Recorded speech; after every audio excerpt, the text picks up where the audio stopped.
Isang maganda at mapagpalang araw po sa ating lahat mga kaibigan. Ayan, ito na po yung nalutong biko. Ayan. Ito po ay bagong luto lamang. At ito naman po ay naipaluto din lamang po sa akin. Kaya kung ako'y napagutusan lamang, nagluto ako. Ako naman ay basta may nagpapaluto luto lang na luto. Alam ko medyo mahirap lutuin pero ano lang po, luto lang basta may nag-request, basta may kasamang budget. medyo mahirap po itong haluin. At ito po ay maabot ng 40 minutes. Gusto ko pa nga po sanang patagalin siya ng mas matagal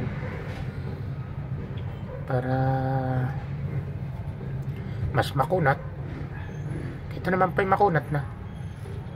Ang problema, malalaglag dito sa palan. Single burner lang po ito. Kung nakapatong lang naman siya dyan, pag hinalo ko ng panghalo, kita nyo, laki. Ayan, haba niyan. Ayan.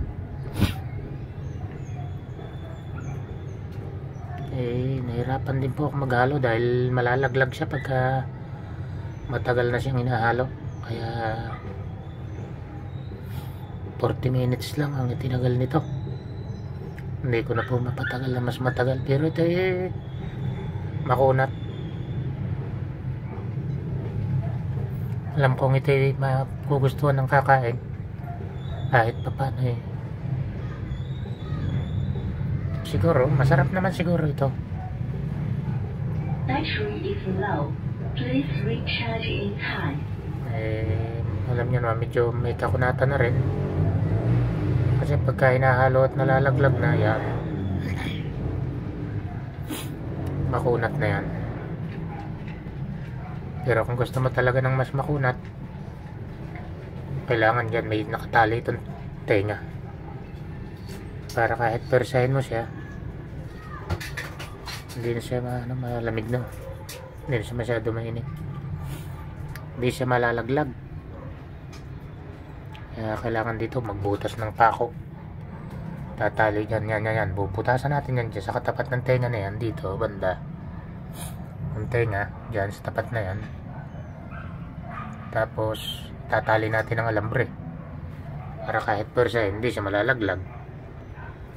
Kasi pag pinuwersa mo yan at nalaglag yan, naku po, baka wala ka na mapakinabangan, malalaglag yan. Hanggang dito lang po muna at shout out kay Supremo Team Kapatak. Yan, baka sakaling tikman mo ito, Supremo. Yan, bahala ka na kung ano masasabi mo. Hindi po, maraming salamat po sa inyong lahat, sa ating mga silent viewer at sa ating mga subscriber. Maraming salamat po sa inyong lahat. Hanggang dito lang po muna. Bye bye.